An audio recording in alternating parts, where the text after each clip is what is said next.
இயேசு கிறிஸ்துவில் பிரியமுள்ள சகோதர சகோதரிகளே, அன்னையுடைய அன்பு பிள்ளைகளே, இயேசுவின் இனிய நாமத்தில் உங்கள் அனைவருக்கும் இனிய காலை வணக்கம். இன்றைய நாள் இனிய நாளாக ஆசீர்வதிக்கப்பட்ட நாளாக அமையட்டும்.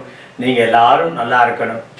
பிரியமான சகோதர சொல்லே, இன்று வெள்ளிக்கிழமை திருஇறுதி ஆண்டவருக்கு ஒப்புக் கொடுக்கக்கூடிய அற்புதமான உன்னதமான நாளில் நம்மையும் நம்முடைய குடும்பத்தாரையும் திருஇறுதி ஆண்டவருடைய பாதத்துல ஒப்புக் கொடுப்போம்.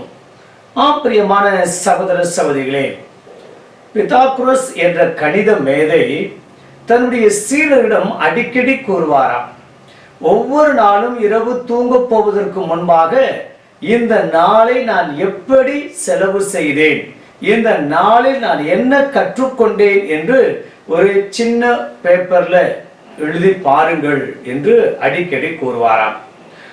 பிரியமான சகோதர சகோதரிகளே, இது அத்தனை மாணவர்களுக்கு மத்தியில இந்த கணித மேதையினுடைய மாணவர்கள் சிறந்து விளங்கினார்கள் என்றால் அது மிகையாகாது.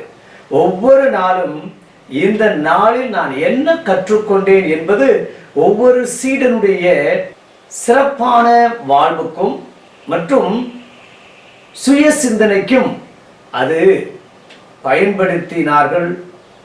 ஆகையால் அவர்கள் சிறந்தவர்களாக வாழ்ந்தார்கள். பிரியமான சகோதர சகோதரிகளே, இன்றைய நாளில் ஆண்டவர் தன்னுடைய பயணம், தன்னுடைய பணிவாழ்வு மற்றும் மக்கள் என்னை எவ்வாறாக புரிந்து கொண்டார்கள், சரியாக புரிந்து கொண்டார்களா அல்லது இன்னும் நான் முழுமையாக வெளிப்படுத்த வேண்டியது ஏதாவது இருக்கின்றதா என்பதை அலசி ஆராய அந்த சுய ஆய்வு மேற்கொள்கின்றார். மக்கள் என்னை யார் என்று நினைக்கின்றார்கள், யார் என்று சொல்கிறார்கள் என்று கேட்க அவர்கள் திருமுழுக்கு யோவான் எனவும் இறைவாக்கினர் ஒருவர் எனவும் பலவாறு பலதரப்பட்ட விதத்தில் பேசுகிறார்கள் என்று சொல்கிறார்கள்.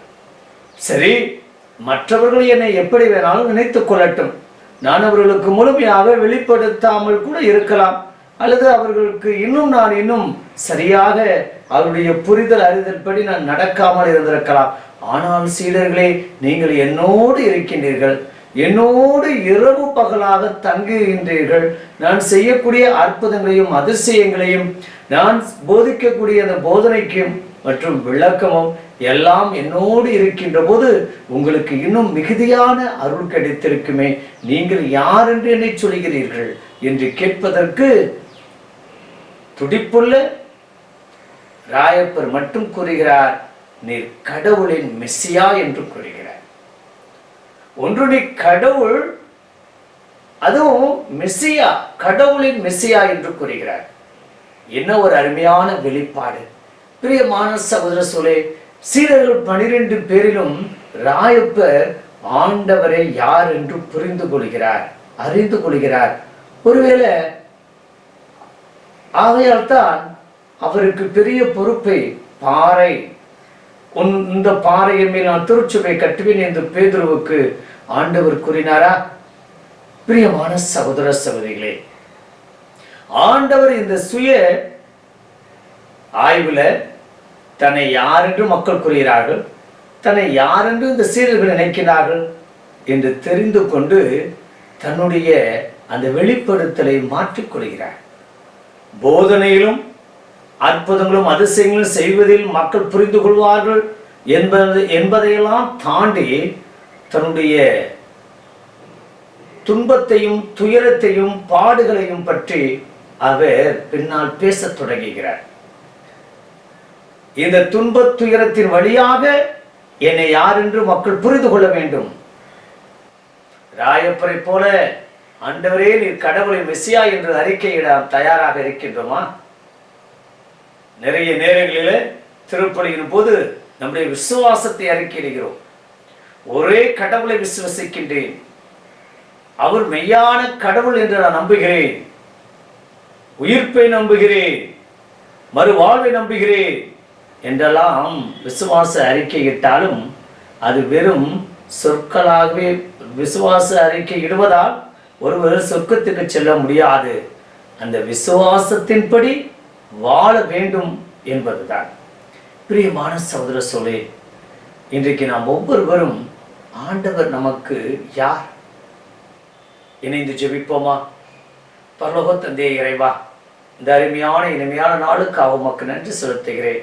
சுய ஆய்வு இல்லாத சூழ்நிலையில் ஒவ்வொரு நாளும் தூங்க போவதற்கு முன்பாக இந்த நாள் நான் என்ன கற்றுக்கொண்டேன் என்று அந்த பிதாக்குற சீடர்கள் ஒவ்வொரு நாளும் எழுதினார்கள். இன்றைக்கு நாங்கள் தூங்க போவதற்கு முன்பாக இந்த நாளை நான் எப்படி செலவு செய்வேன், யாரையாவது மன அளவில் உடல் அளவில் காயப்படுத்தினேனா, துன்பப்படுத்தினேனா, அல்லது இந்த நாளில் நான் என்ன கற்றுக்கொண்டேன், உன்னுடைய ஆசீர்வாதத்தை அனுபவித்தேனா என்றெல்லாம் கேட்கக்கூட நேரம் இல்லாத ஒரு சூழ்நிலை.